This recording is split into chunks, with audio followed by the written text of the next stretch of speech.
रात के सन्नाटे में जब चारों ओर गहरा अंधकार छा जाता है तो एक पुरानी हवेली के किवाड़ों के बीच से एक डरावनी कहानी का जन्म होता है।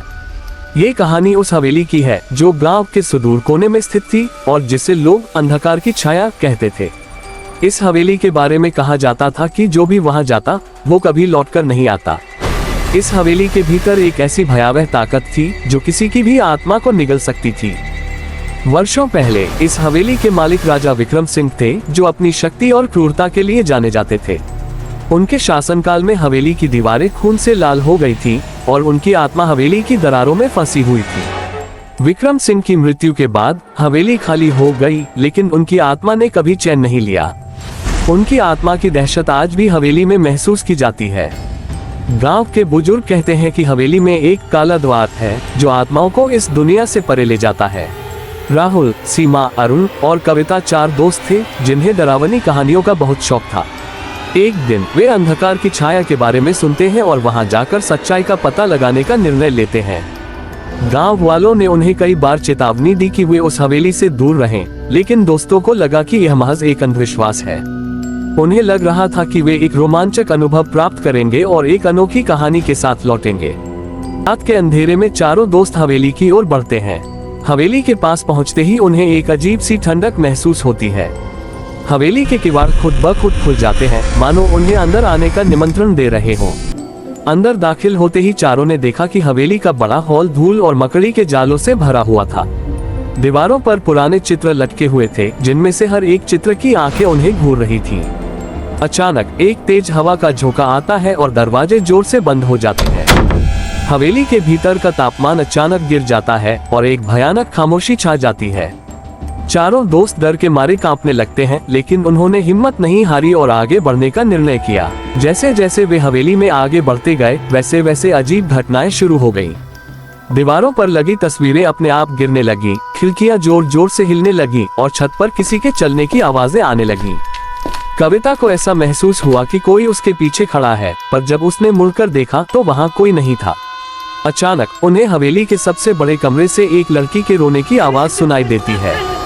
यह आवाज इतनी दर्दनाक थी कि उसके सुनते ही उनके रोंगटे खड़े हो गए। डर के बावजूद चारों दोस्त उस कमरे की ओर बढ़ते हैं। कमरे के अंदर जाते ही उन्होंने देखा कि एक सफेद साड़ी में लिपटी एक लड़की फर्श पर बैठी रो रही थी।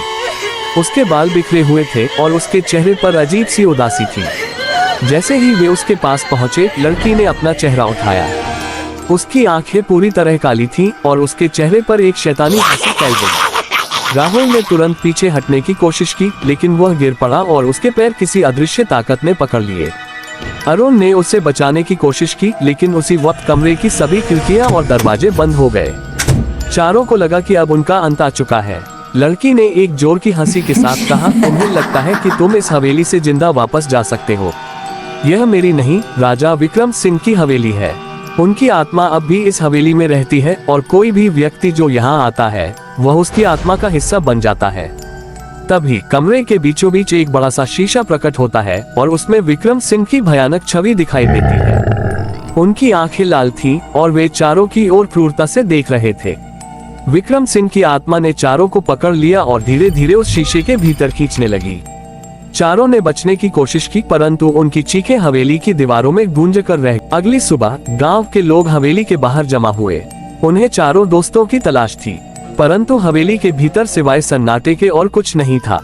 हवेली के किवाड़ बंद थे और किसी भी व्यक्ति में इतनी हिम्मत नहीं थी कि वे अंदर जाकर उन्हें खोज सकें। कहते हैं उस दिन के बाद हवेली से रात के सन्नाटे में चारों दोस्तों की चीखें सुनाई देने लगी। वे चीखें इस बात का संकेत थीं कि उनकी आत्माएं अब हवेली का हिस्सा बन चुकी थीं। गांव के लोग हवेली से कोसों दूर रहने लगे। कोई भी व्यक्ति उस हवेली के पास जाने की हिम्मत नहीं करता था। लेकिन एक दिन एक नया परिवार गांव में आकर बस गया।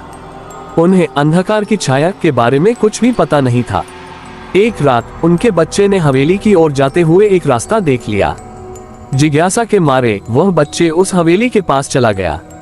उस रात हवेली के अंदर से फिर वही चीखें सुनाई देने लगी और गांव वाले समझ गए कि अंधकार की छाया अब कभी खत्म नहीं होगी।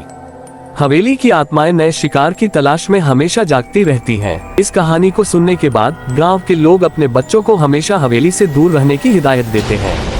अंधकार की छाया के बारे में अब केवल कहानियां नहीं कही जाती, बल्कि वह एक जीवित भयावहता बन गई है। कहते हैं जो भी इस कहानी को सुनता है वह रात में उस हवेली की ओर खींचा चला जाता है और अंधकार उसे अपनी गिरफ्त में ले लेता है।